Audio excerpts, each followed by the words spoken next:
Okay, how about the next chapter or the next step? Next one is called Protect to Connect. And, these are the things that we feel like really need to be protected in any relationship in order to make them work. And the first one is that we really need to protect our time with each other. And, we are all just so incredibly busy with work and things outside of work and friends. And if you have children and their activities and their friends, your time just quickly evaporates. So it's very important to protect some time together. The second one is fidelity, and the next is respect. And, the first two may seem really obvious, that you have to have time and you need to have the fidelity and the trust. But, what we have seen time and time again is over the course of couples' relationships, the respect just can go away. It just kind of evaporates through, unresolved conflict or feelings of resentment or, like we were talking about earlier, the sense of entitlement. Mm-hmm. So we really think it's important to get kind of back to basics with the respect. And the best way we know to do that is to emphasize the practice of healthy boundaries, functional boundaries, because that's what really promotes respectful living. So, most couples, when you present this idea, they understand the logic, but there's a gap between the logic and actually having the skill set to realize the benefits. Isn't that the truth? Yes. Yeah.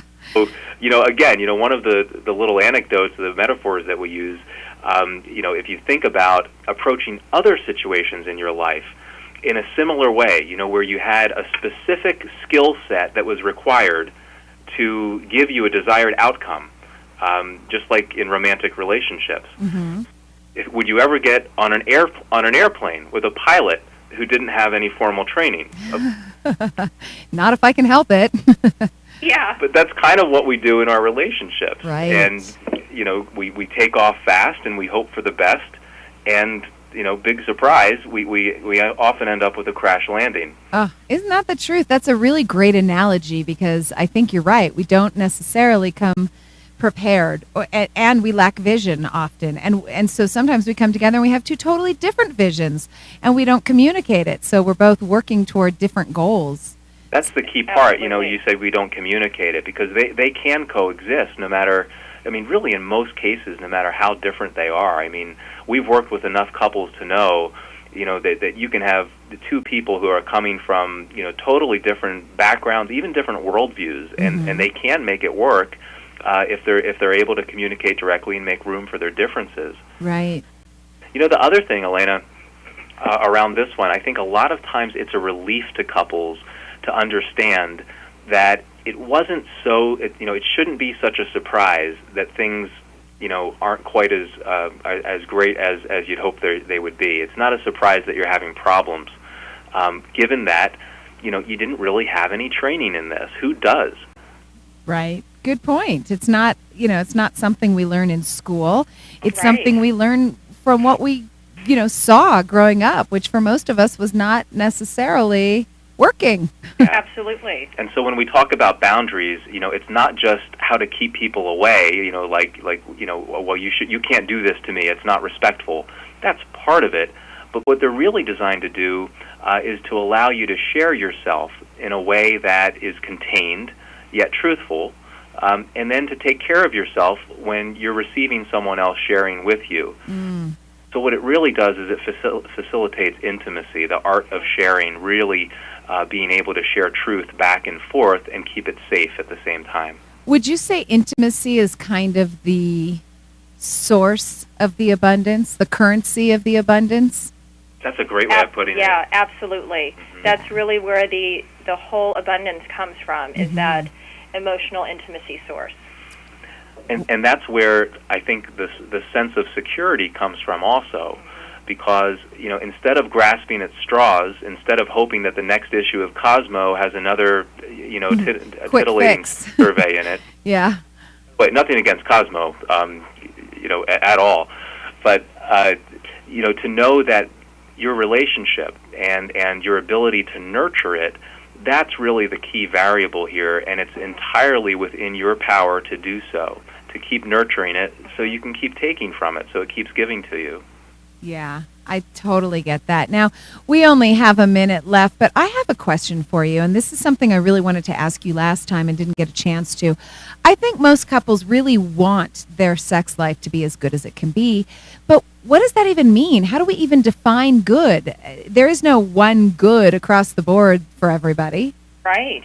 Absolutely. Well, I think one of the things that is so important in being able to have a great sex life is to be able to talk about it. To be able to really get in touch with, Elena, your own sexual reality, which means what you like, what you don't like, what you're looking forward to, and to really be able to communicate that with your partner, and to have that, and to really emphasize the fun.